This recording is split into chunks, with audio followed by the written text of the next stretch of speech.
गूंगी बहू अंधी सास। एक परिवार में 5 लोग थे। ओम प्रकाश, उनकी पत्नी सुमित्रा, बहू भावना, बेटा राहुल और एक थी उनकी बेटी प्रियंका। वैसे तो ओम प्रकाश और सुमित्रा के घर में सब कुछ ठीक ठाक था, लेकिन सुमित्रा की एक आदत थी। घर में कुछ भी गलत या सही हो तो वो किसी से कुछ नहीं कहती। और भावना स्वभाव की इतनी सीधी सादी थी कि अगर कोई उसके साथ गलत भी करता तो भी वो उसे कुछ नहीं कह पाती। इसी के चलते प्रियंका और राहुल घर में मनमानी चलाते रहते, क्योंकि घर को संभालने वाली औरतें इस तरह से रहती थी जैसे वो गूंगी और अंधी हो। माँ, मैं अपनी सहेलियों के साथ पिकनिक पर जा रही हूँ। ठीक है बेटा, चली जाओ। और मुझे आने में रात हो जाएगी, देर से ही आऊंगी मैं। अच्छा, कोई बात नहीं बेटा। भावना, तुमको एक बार में समझ में नहीं आता क्या? नाश्ते में फिर से पराठे बना के रख दिए। कितनी बार तुमसे कहा है कि मेरे लिए ढंग का नाश्ता बनाया करो। ठीक है जी, आगे से ध्यान रखूंगी। अरे ये बहू से किस तरह से बात कर रहे हो तुम राहुल? अरे तो और क्या करूं पापा, इसको कही बात एक बार में समझ में ही नहीं आती। सुमित्रा, तुम अपने बेटे को समझाती क्यों नहीं? बहू से बात करने का ये क्या तरीका है? अरे जिसकी जैसी मर्जी आए करो, मुझे क्या। भावना बेटा, तुम भी तो कभी कुछ कहा करो। इस तरह क्यों सबकी बातें सुनती रहती हो? कोई बात नहीं पापा जी, सब ठीक है। रात को काफी देर तक प्रियंका घर नहीं आती और जब वापस लौट कर आती है तो एक लड़की के साथ बाइक पर बैठकर सुमित्रा और भावना दोनों ही प्रियंका को लड़की के साथ देख लेते हैं। आज तो जोर से डांट पड़ने वाली है, लेकिन मैं डर क्यों रही हूँ? माँ तो सब कुछ देखकर भी अंधी बनी रहती है। और रही बात भाभी की, वो किसी को कुछ नहीं बताने वाली। कहने को भगवान ने आवाज दी है, लेकिन गूंगी है गूंगी। अरे प्रियंका बेटा, इतनी रात को कॉलेज से लौट कर आ रही हो? कहाँ गई थी तुम? पापा, वो सहेली के घर पर थी, पढ़ाई करने के लिए रुक गई थी। अच्छा, ठीक है, जाओ अपने कमरे में जाओ और सो जाओ। सुमित्रा ने अपनी बेटी को एक लड़की के साथ इतनी रात को आते देखकर भी उससे कुछ नहीं कहा और भावना ने भी इस बारे में किसी से कोई बात नहीं की। कुछ दिनों के बाद मामा जी का फोन आया था। उन्होंने प्रियंका के लिए कोई रिश्ता ढूंढा है। लड़के वाले उसे देखने आ रहे हैं। अरे मुझे नहीं करनी शादी वादी, किसी लड़की को बुलाने की कोई जरूरत नहीं है। ये तुम क्या कर रही हो प्रियंका बेटा? तुम्हारी शादी की उम्र हो चली है और तुम्हारे मामा जी ने बहुत अच्छा रिश्ता बताया है। पापा, अब जिद क्यों कर रहे हैं? और आप क्यों मेरी मर्जी के खिलाफ शादी कराना चाहते हैं? अरे माँ, इसको समझाइए ना। आपकी बेटी, आप तो बस चुपचाप सब कुछ होते हुए भी देखती रहती हैं। अरे तो क्या कहूँ, और मेरे कहने से क्या हो जाएगा? वैसे भी गलत क्या हो रहा है, सब कुछ सही तो है। भावना बहू, देखो तो प्रियंका हमारी बात नहीं समझेगी, लेकिन वो तुम्हारी हम उम्र है। क्या पता तुम्हारे कहने से उसे कुछ समझ में आ जाए। नहीं पापा जी, मेरे कहने से कुछ नहीं होगा। मैं प्रियंका को कैसे समझा सकती हूँ? वो ननद है मेरी, कहीं मेरी किसी बात का बुरा मान गई तो? सुमित्रा और भावना में से कोई भी प्रियंका को कुछ नहीं समझाता। इस बात से राहुल और ओम प्रकाश जी दोनों ही परेशान हो जाते हैं। और फिर जब लड़का प्रियंका को देखने के लिए आता है, मुझे आपकी बेटी बहुत पसंद है, मैं उसके साथ शादी करने के लिए तैयार हूँ।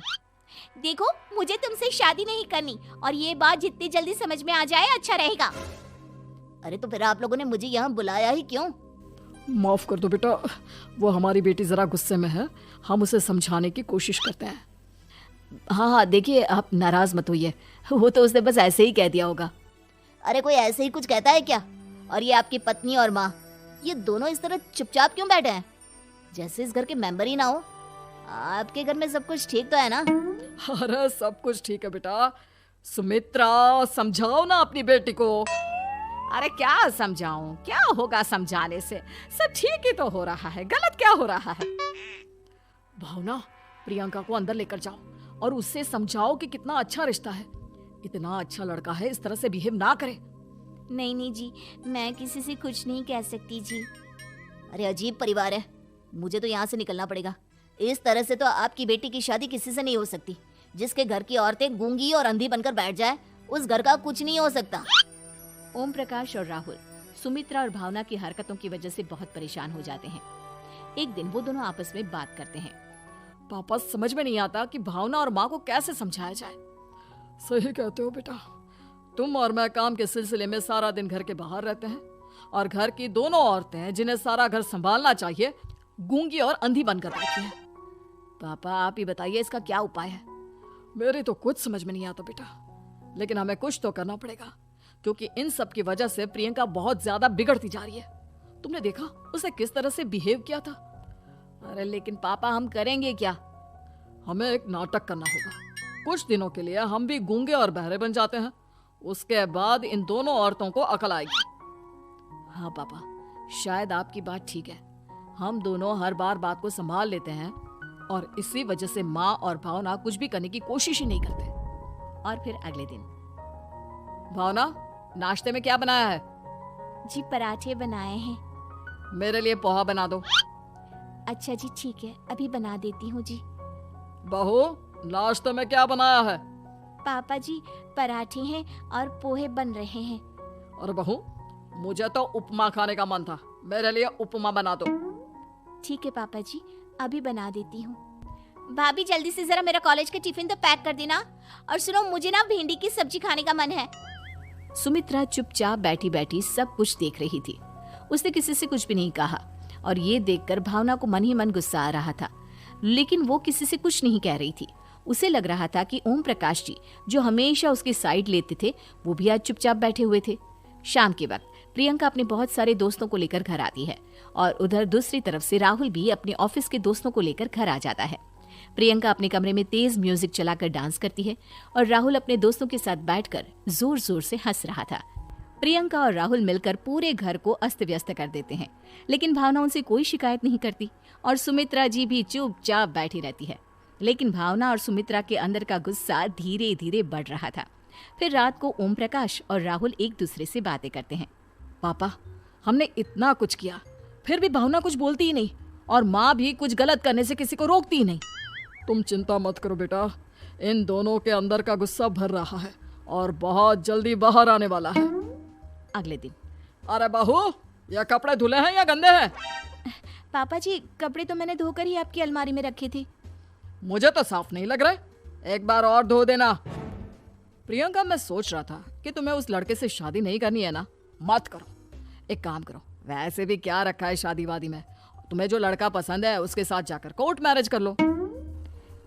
इस बार ओम प्रकाश और राहुल की बात सुनकर भावना और सुमित्रा के अंदर का गुस्सा जाग उठता है। मैं किसी से कुछ कहती नहीं जी, इसका मतलब ये है कि आप लोग मुझे परेशान करते ही रहेंगे। कल 4 बार मुझसे नाश्ता बनवाया, आज पापा जी मुझसे धुले हुए कपड़ों को बार बार धुलवा रहे हैं। अरे मैं इंसान हूँ जी, कोई मशीन नहीं हूँ। तुम दोनों ने मिलकर इस घर की कैसी हालत बना दी है और अपनी बहन को भागकर शादी करने के लिए कह रहे हो। तुम भाई हो या दुश्मन? ओम प्रकाश और राहुल जोर जोर से हंसने लगते हैं। अरे इसमें हंसने की क्या बात है? हम लोग यहाँ इतने परेशान हो रहे हैं जी, तुम लोगों को ऐसी हरकत करने के बाद भी हंसी आ रही है। ये क्या कर रहे हैं जी आप दोनों? यही तो हम चाहते थे कि सुमित्रा, तुम अंधी होकर ना बैठी रहो। घर में कुछ भी गलत हो तो उसे रोकने की कोशिश करो। और भावना, तुम अपने साथ हो रहे गलत व्यवहार पर भी कभी मुंह नहीं खोलती। ये सही बात नहीं है। मैं चाहता था कि तुम्हारी भी जुबान खुले, तुम गलत बात का विरोध करो। गूंगी बहू और अंधी सास की ये जोड़ी इस घर में अब नहीं चलेगी।